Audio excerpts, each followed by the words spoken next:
હવે વલસાડથી પણ તસવીરો આવી રહી છે। દક્ષિણ ગુજરાતના વલસાડ જિલ્લામાં વરસાદનો બીજો રાઉન્ડ શરૂ થયો છે। મોડી રાત્રે જિલ્લામાં વરસાદી માહોલ છવાયેલો હતો। શહેર અને આસપાસના વિસ્તારોમાં ધોધમાર વરસાદ વરસ્યો। ભારે વરસાદને કારણે થોડી જ વારમાં રસ્તાઓ પાણી થઈ ગયા। જિલ્લાના ધરમપુર, કપરાડા, પારડી, વાપી અને ઉમરગામ તાલુકામાં નોંધપાત્ર વરસાદ થયો। હવે ગુજરાત માટે એક સારા સમાચાર કહી શકાય, કારણ કે નર્મદા ડેમની સપાટી વધી છે। 24 કલાકમાં ડેમની સપાટી 40 સેન્ટીમીટર વધી છે। હાલ નર્મદા ડેમની સપાટી 119.80 મીટરે પહોંચી છે। ઉપરવાસમાંથી આવક વધવાના કારણે સપાટી વધતી જઈ રહી છે। ઉપરવાસમાંથી 51,681 ક્યુસેક પાણીની આવક છે। આ પાણીની આવક થવાથી આરબીપીએચના 2 અને સીએચપીએચનું 1 પાવર હાઉસ ચાલુ છે। નર્મદા ડેમના મેઇન કેનાલમાં 16,520 ક્યુસેક પાણી છોડવામાં આવી રહ્યું છે। હવે નર્મદાના સાગબારા, ડેડિયાપાડામાં 3 ઇંચ વરસાદના અહેવાલ આવી રહ્યા છે। અહીંયા ભારે વરસાદને લઈને સાગબારાનો ચોપડ વાવ ડેમ ઓવરફ્લો થયો છે। સિઝનમાં પહેલી વખત આ ડેમ ઓવરફ્લો થવાથી ખેડૂતોમાં ખુશીની લહેર છે। ચોપડ વાવની મહત્તમ સપાટી 187.45 મીટર છે। આ ડેમની મહત્તમ સપાટી વટાવતા ચોપડ વાવ ડેમ ઓવરફ્લો થઈ ગયો છે। સાગબારા, ડેડિયાપાડાના ખેડૂતોને સિંચાઈનું પાણી આરામથી મળશે।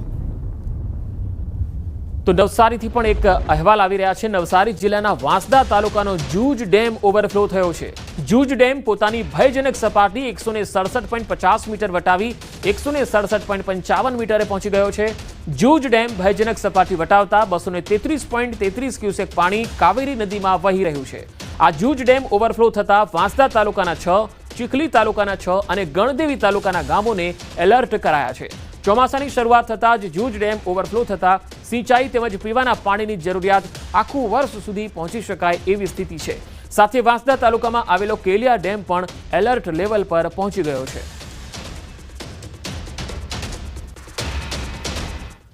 હવે અન્ય સમાચારો પણ જોઈએ। જૂનાગઢના માંગરોળ તાલુકાના આજક ગામ નજીક ચાલુ સમારકામની કામગીરી દરમિયાન પુલનો એક સ્લેબ તૂટી ગયો। આજક ગામ નજીક આત્રોલીથી કેશોદ તરફ જતા રોડ પરનો આ પુલનો સ્લેબ તૂટી ગયો। આ પુલ બંધ હતો અને તેનું સમારકામ ચાલતું હતું। જે રીતે સરપંચ જણાવતા હતા એ મુજબ આ પુલને તોડવામાં આવી રહ્યો હતો અને એ સમયે પુલનો સ્લેબ તૂટી ગયો। પુલનું સમારકામ શરૂ હતું અને એ દરમિયાન અચાનક પુલનો સ્લેબ ધરાશાયી થયો। પુલ ઉપર ઉભેલા કેટલાક લોકો નદીમાં ખાબકી ગયા। સદનસીબે કોઈ જાનહાનિ થઈ ન હતી। તો અહીંયા પુલને રિપેરિંગ અને તોડવાની કામગીરી ચાલતી હતી ત્યારે હિટાચી મશીન પણ અહીંયા હતું અને એ વખતે કામગીરી ચાલુ હતી ત્યારે અમુક લોકો ત્યાં ઊભા પણ હતા। અચાનક આ પુલનો સ્લેબ પડી ગયો અને હિટાચી મશીન પણ નદીમાં ખાબક્યું। નવો પુલ બનાવવા જૂના પુલને તોડવામાં આવી રહ્યો હતો। તો તસવીરો જે આવી રહી છે તે આપને બતાવી રહ્યા છીએ। પુલનો જ્યારે સ્લેબ તૂટી ગયો ત્યારે હિટાચી મશીન સહિત કેટલાક લોકો જે પુલ પર હતા તેઓ નદીમાં ખાબકી ગયા હતા। જો કે સદનસીબે અહીંયા કોઈ જાનહાનિ થઈ નથી। પુલ પર ઉભેલા લોકો નદીમાં ખાબક્યા અને તમામ લોકો બહાર પણ આવી ગયા હતા અને તમામ લોકોનો બચાવ થયો છે। અહીંયા કઈ મોટી જાનહાનિ છે એ ટળી ગઈ છે।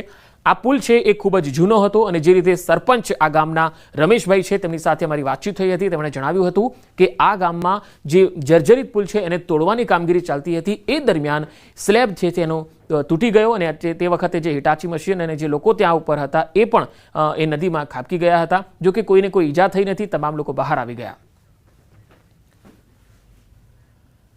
ગંભીરા બ્રિજ દુર્ઘટનાને 6 દિવસ પછી પણ મહીસાગર નદીમાં પડેલા એક યુવકને તંત્ર શોધી શક્યું નથી। પરિવાર નદી કિનારે વાટ જોઈને બેઠો છે કે આજે અમારા વહાલ સોયા દીકરાની કોઈ ભાળ મળી જશે, પણ અફસોસ કે પરિવારના નસીબમાં નિરાશા હતી। આખરે રાહ જોઈને થાકી ગયેલા પરિવારે યુવકનું પૂતળું બનાવી મહીસાગર કિનારે અગ્નિદાહ આપી દીધો। નરસિંહપુરા ગામના 22 વર્ષીય વિક્રમસિંહ પઢિયારનો મૃતદેહ હજુ સુધી મળ્યો નથી। દુર્ઘટનાના દિવસથી વિક્રમનો પરિવાર નદી કિનારે આખો દિવસ બેસી રહે અને તેની વાટ જોઈ રહ્યો છે। ભાવનગર જિલ્લાના કુંભારવાડા અંડરબ્રિજની અત્યંત દયનીય સ્થિતિ છે। આ અંડરબ્રિજની છતમાં ઠેર ઠેર ગાબડા અને તિરાડો પડી ગઈ છે। આ બ્રિજને જોતા નબળી કામગીરી ઉડીને આંખે વળગી રહી છે। દિવસ દરમિયાન આ બ્રિજ પરથી અનેક ટ્રેનો પસાર થતી હોય છે ત્યારે તંત્ર કોઈ મોટા અકસ્માતની રાહ જોઈને બેઠું હોય તેવું લાગે છે। કુંભારવાડા વિસ્તારના નાગરિકો દ્વારા તંત્ર પર ગંભીર આક્ષેપો કરાઈ રહ્યા છે કે તેઓ કોઈ મોટી દુર્ઘટના બને તેની રાહ જોઈ રહ્યા છે, કારણ કે અત્યાર સુધી આ બ્રિજના સમારકામ માટે કોઈ જ પગલાં લેવાયા નથી। નહીં, આપણે ત્યાં જ્યાં સુધી મારી નોલેજમાં છે કે ત્યાં આપણે ટેમ્પરરી આપણે ત્યાં શેડ પણ બનાવીને કે જનરેટર સેટ રાખેલા છે, જે આપણે ડી-વોટરિંગ આપણે કરીએ છીએ, સિસ્ટમ આપણે ત્યાં રાખેલું છે। બીજું એમાં ટેકનોલોજીકલી સારો શું ઇમ્પ્રુવમેન્ટ થઈ શકે આપણે એ બેસ્ટ કરાવીએ એના ઇન્ટરેસ્ટ. ઉપરથી જર્જરિત થઈ ગયેલો છે અને હાલ અત્યારે તે રિપેરિંગ કામ માટે અનેકવાર મહાનગરપાલિકામાં રજૂઆત કરવા છતાં તંત્ર કોઈ ધ્યાન દેતું નથી. નક્કર પગલાં લેવા જોઈએ તંત્રને. મહાનગરપાલિકાની બેધારી નીતિ, કુંભારવાડાનો અંડરબ્રિજ જર્જરિત તો હતો જ, પણ અત્યારે તો અતિ જર્જરિત છે. તાજેતરમાં મોટી હમણે પુલ દુર્ઘટના ઘટાડી એની અહીંયા ફરીથી વાડ જોતા હોય અને ભાવનગરમાં પણ આવી દુર્ઘટના ઘટાય એની આ સત્તાધીશો વાડ જોતા હોય એવું લાગી રહ્યું છે. જીઆઈડીસીમાં ગોટાળાને લઈને ન્યૂઝ 18 ગુજરાતીના અહેવાલની જોરદાર અસર થઈ. ન્યૂઝ 18 ગુજરાતીના ખુલાસા બાદ ઉદ્યોગ મંત્રી બળવંતસિંહ રાજપૂતે કહ્યું કે જીઆઈડીસીના ચીફ એન્જિનિયર રમેશ ભગોરાને એક્સટેન્શન નહીં અપાય. મહત્વનું છે કે આવતીકાલે જીઆઈડીસીના ચીફ એન્જિનિયરનો કાર્યકાળ પૂરો થાય છે અને તેમને એક્સટેન્શન અપાશે તેવી સંભાવના હતી. જો કે આ સમગ્ર મામલે ઉદ્યોગ મંત્રી બળવંતસિંહ રાજપૂતે જીઆઈડીસીના એમડી ડીકે પ્રવીણા સાથે વાત કરી અને બાદમાં ભગોરાને એક્સટેન્શન ન આપવાનો નિર્ણય કર્યો. સાથે જ તેમણે કહ્યું કે જીઆઈડીસીના કમ્પાઇલ ઓડિટ રિપોર્ટના અભ્યાસ બાદ રાજ્ય સરકાર તમામ કૌભાંડીઓ સામે એક્શન પણ લેવાની તૈયારી કરી રહી છે. તેમણે મોટું અને ખાસ કરીને જે લોકો ખોટું કરી રહ્યા છે તેમને કોઈને પણ સરકાર છોડશે નહીં તેવી ખાતરી આપી. કચ્છની બોર્ડર પાસેથી ઝડપાયો પાકિસ્તાની. લખપતના સિરક્રીક વિસ્તારમાંથી ઝડપાયો છે આ માછીમાર. બીએસએફના પેટ્રોલિંગ દરમિયાન આ પાકિસ્તાની નાગરિક પકડાયો છે. ભારતીય સીમામાં આવી ગયો હતો આ માછીમારની પૂછપરછ કરવા પછી પોલીસને તેને સોંપવામાં આવ્યો છે. સુરેન્દ્રનગરના ઉમરડા ગામની શાળાનો એક વિડીયો વાયરલ થયો છે, જેમાં વિદ્યાર્થીનીઓ પાસે આચાર્યએ કારની સફાઈ કરાવી. આચાર્યએ પોતાની કારની સફાઈ કરાવી હોવાનો આરોપ છે. શાળાના આચાર્યએ વિદ્યાર્થીની પાસે કાર સફાઈ કરાવતો એક વિડીયો વાયરલ થયો છે. જોકે આ વિડીયોની ન્યૂઝ 18 ગુજરાતી પુષ્ટિ નથી કરતું. આચાર્ય વિરુદ્ધ કડક કાર્યવાહીની માંગ પણ ઉઠી રહી છે. સુરેન્દ્રનગરના મૂળી તાલુકાનો ઉમરડા ગામ છે, જ્યાં આ શાળાનો વિડીયો હોવાની વાત સામે આવી રહી છે. રખડતા ઢોરની સમસ્યા હવે માથાનો દુખાવો બની છે. રાજકોટના ધોરાજીમાં જાહેરમાં આખલા યુદ્ધે લોકોના જીવ તાળવે ચોંટાડી દીધા. આ તસવીરો તમે જુઓ. મુખ્ય ચોક 3 દરવાજા પાસે આખલા વચ્ચે રાહદારી, વાહન ચાલકો અને વેપારીઓમાં ભય ફેલાવી દીધો. આખલા વચ્ચે યુદ્ધ થતા રિક્ષા ચાલક માંડ બચ્યો હતો. રખડતા ઢોર સામે સ્થાનિકોની પાલિકાની કામગીરી સામે રોષ જોવા મળ્યો. રાઇડ્સ વિના જ જન્માષ્ટમીનો લોકમેળો યોજવાની તૈયારીઓ શરૂ થઈ ચૂકી છે. ત્યારે ગુજરાત મેળા એસોસિએશને ફરી એકવાર લોકસભા સાંસદ પુરુષોત્તમ રૂપાલાને રજૂઆત કરી રાઇડ સાથે લોકમેળો યોજવાની મંજૂરી આપવામાં આવે તેવી માંગણી કરી. જે મામલે પુરુષોત્તમ રૂપાલાએ કહ્યું છે કે નાના માણસોને રોજગારી મળી રહે તે હેતુથી તંત્ર અને રાઇડ સંચાલકો વચ્ચે સેતુ બની એ બાબતે રજૂઆત કરીશ. હાલ 238 સ્ટોલ અને પ્લોટ સામે માત્ર 28 ફોર્મ જ ભરાયા છે.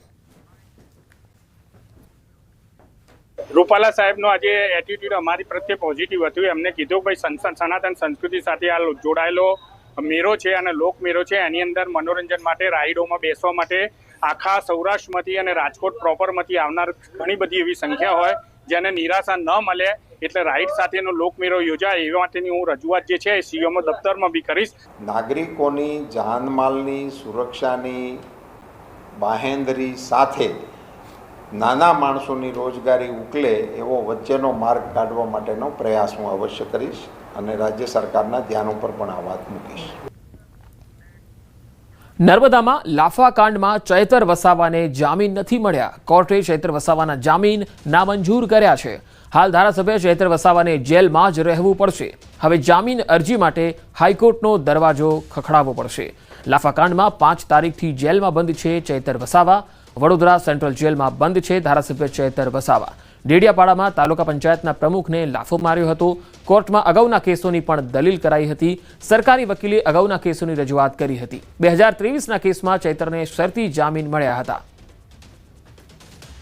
ફરિયાદ દાખલ કર્યા પછી જે વિડીયો બધા અપલોડ થયા તેને કારણે કદાચ નામદાર કોર્ટ રિજેક્ટ કરી હશે. સોશિયલ મીડિયા પર સરકારી કચેરી અને જેલને નુકસાન કરવાની કે એની જે ધમકીઓ મળેલી હતી, વાયરલ થયેલી હતી, એ પોલીસ અધિક્ષક તરફથી જે મૂકવામાં આવેલી હતી એની અલગથી યાદીથી એ વિડીયોને પણ કોર્ટે ધ્યાનમાં લીધા છે. એમાં એમને દેખવામાં પણ આવેલા છે અને એ ધ્યાને લઈને પણ એમની નામંજૂર કરવામાં આવી છે. ભાવનગર જિલ્લાના વલભીપુરના રાજકારણમાં ગરમાવો આવ્યો. અહીંયા વલભીપુર તાલુકામાં સરપંચોનો વિવાદાસ્પદ સન્માન સમારંભ જિલ્લા ભાજપ સંગઠનની મંજૂરી વિના યોજાયો, જેમાં 30થી વધુ સરપંચો અને 1500થી વધુ કાર્યકર્તાઓ જોડાયા. ધારાસભ્ય સામે નારાજ ગ્રુપ દ્વારા આ કાર્યક્રમમાં ભ્રષ્ટાચારના ગંભીર આક્ષેપો થયા. સેવા હી સંગઠન નામે સમાંતર કાર્યાલય ખોલવાની જાહેરાત કરાઈ, જેમાં ભાજપના કેટલાક હોદ્દેદારોની હાજરી હોવા છતાં પાર્ટી દ્વારા કાર્યક્રમથી દૂરીની જાહેરાત કરાઈ હતી. આવનારી જિલ્લા અને તાલુકા પંચાયતની ચૂંટણીને લઈ કાર્યક્રમ રાજકીય રીતે મહત્વનો બન્યો તો ધારાસભ્ય આરોપોને તદ્દન ખોટા અને પાયાવિહોણા ગણાવી રહ્યા છે. સાથે જ કહ્યું કે જો આરોપો સાચા સાબિત થશે તો જાહેર જીવન છોડી દેશે. 4-5 લોકો એ આદરણીય ધારાસભ્યની ફરતા ફરી રહ્યા છે. એ માત્ર ને માત્ર ભ્રષ્ટાચાર કરવાનું કામ કરે છે અને એને ધારાસભ્ય છાવરે પણ છે. ત્યારે અમે લોકોએ નિષ્ઠા, પ્રામાણિકતા, પારદર્શકતાને જેને કહેવાય કે અગ્રેસર રાખીને સારામાં સારું કામ થાય એ માટેનો અમારો જનજાગૃતિનો આ કાર્યક્રમ છે. આવનારા દિવસોમાં 1000 થી 1500 લોકો સાથે ગાંધીનગર કૂચ કરીને અમે બધી જ વાતો રહી એ વિસ્તારની વાતો અમે મૂકવા જવાના છીએ.